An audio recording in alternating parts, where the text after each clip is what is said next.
Delegates, I should say it too, welcome to Edinburgh. It's great to be standing here in our capital city this morning and standing behind this one big, in every sense of the word, hope. We're in a week when my colleagues and I have been portrayed as superheroes. I'm sorry I'm not wearing my Thor costume today. I'll let you in a wee bit of a secret, it was a bit tight. But you won't be surprised then that I start this welcome address with a bit of mythology. In Greek myth, after Pandora had opened her box and released all the ills of the world amongst humanity, she closed the lid to ensure that one thing, and only one thing, remained. And that was hope. Hope, according to the proverb, springs eternal. Nothing can be done, said Helen Keller, without hope and confidence. And hope for a better future for Scotland, underpinned by the hard work that we need to put in to achieve it, has been what has taken this party, our movement, from the fringes of Scottish politics to its very heart. Convener, fellow delegates, 45 years ago, I joined the SNP in this city. I did so as an affirmation of my hope for a better Scotland. Now that time wasn't unlike our own, but the challenges we faced then were not nearly as grave as the ones we face now. At that time, of course, Westminster ignored us, then as now. In fact, at that time we didn't even have our own parliament. Amazingly, it was still a quarter of a century away. At that time there was a stalemate in UK politics and deep divisions about resolving a crisis, then as now. And there was an existential threat to our economy, our society, and our well-being, then as now. 1974 was a year when all those things plagued our nation, and the response of our nation in both the February and the October elections of that year was to turn to the SNP. The effect of that, 7 and then 11 seats won first past the post, 22% and then 30% share of the vote, 41 second places in October, was to galvanise the UK into action in order to try and head off our party, to head off our nation, and our attempt to give our country back to its own people. And 5 years later, after endless delaying and a cheated referendum, they wore the people of Scotland down. And they thought that it was back to business as usual. But it wasn't. For the next 18 years, Scotland suffered industrial decimation. We lost to emigration and sometimes to worse, a whole generation. But we didn't give up. We kept our hope alive. This party was polling in single figures and recording the same in elections and by-elections. Many of you remember that. Now we hold those constituencies with majorities in the thousands. But we didn't give up. We continued to hope and to work for a better future. By working with others, we helped to regain a parliament. By working in that parliament, we became a government.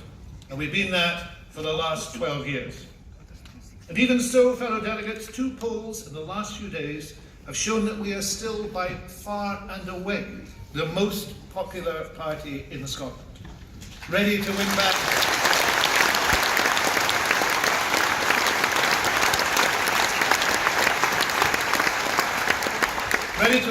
seats in a Westminster general election and working for victory in next month's European election. And that is because our fellow citizens, the people we live amongst and work amongst, recognise that we have achieved much for Scotland. Too much to list, even in all the steps that are outside there. But here's just a few of the high points. Over 20,000 baby boxes have welcomed new Scots into our country. We've delivered and embedded the right to free education and massively expanded education and childcare in the crucial early years. Health spending is at a record level. We have the best performing health service in these islands. Recorded crime is at a record low, as is unemployment. Employment is at a record high. We have encouraged and supported a massive growth in our food industries. We put in place leading climate change legislation. We've built a record number of new schools, invested in hospitals, improved infrastructure, and all in the face of savage Westminster spending cuts. And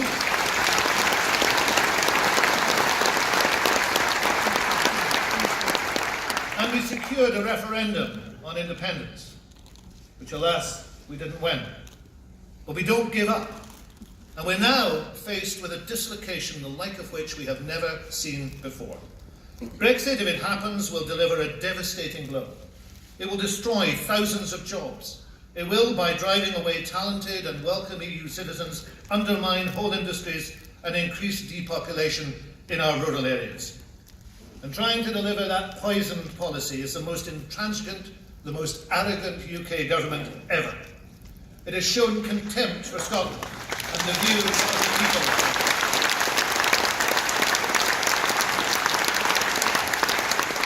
It has ignored those who voted not to leave the EU. But incredibly, it's even alienated those who did vote to leave the EU. And that government has also set its face against allowing the people to choose their own future. Of course, we know why. This morning's opinion poll illustrates the reason perfectly. Our campaign is far from won, but today we see that independent support is at 49%.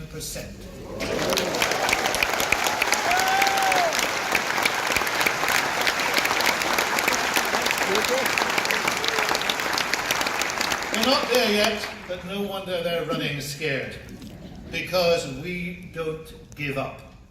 And because we've led from the front with reasoned arguments and confidence in them, because we have had and continue to have hope, people are once again turning in their numbers to the SNP in this time of crisis and confusion. And we have tried to help in many ways.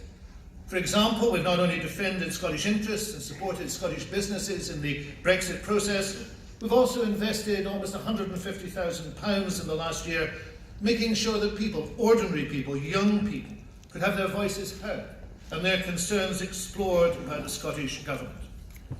And in the coming European elections, and I'm looking forward to them, in the coming European elections, we're giving all our fellow citizens who oppose Brexit the opportunity to send the Scottish message to London and to Brussels.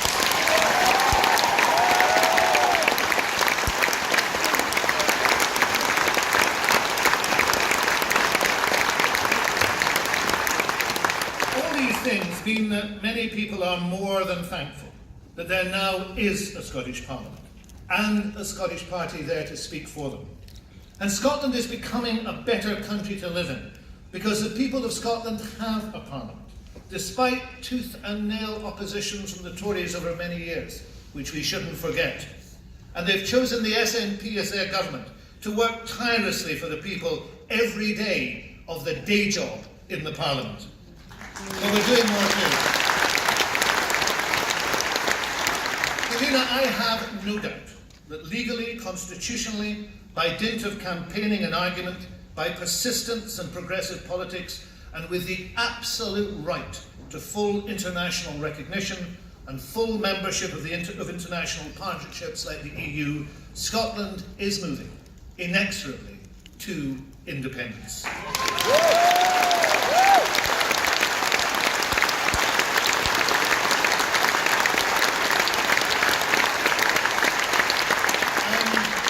And we will get there, as long as we take the right path in the right way. The path and the way set out by the First Minister on Wednesday. Convener, it's not hard to find negative reasons, based on absolute dismay at appalling Westminster behaviour, which would drive any sensible, rational person into supporting a Scotland with a clear, direct and independent voice in the EU and in the world. Brexit's not the only reason for change in our constitutional status, but it is a massive object lesson in the continuing failure of an archaic, deeply divided and out-of-touch Westminster system, which looks, sounds and is well past its sell-by date.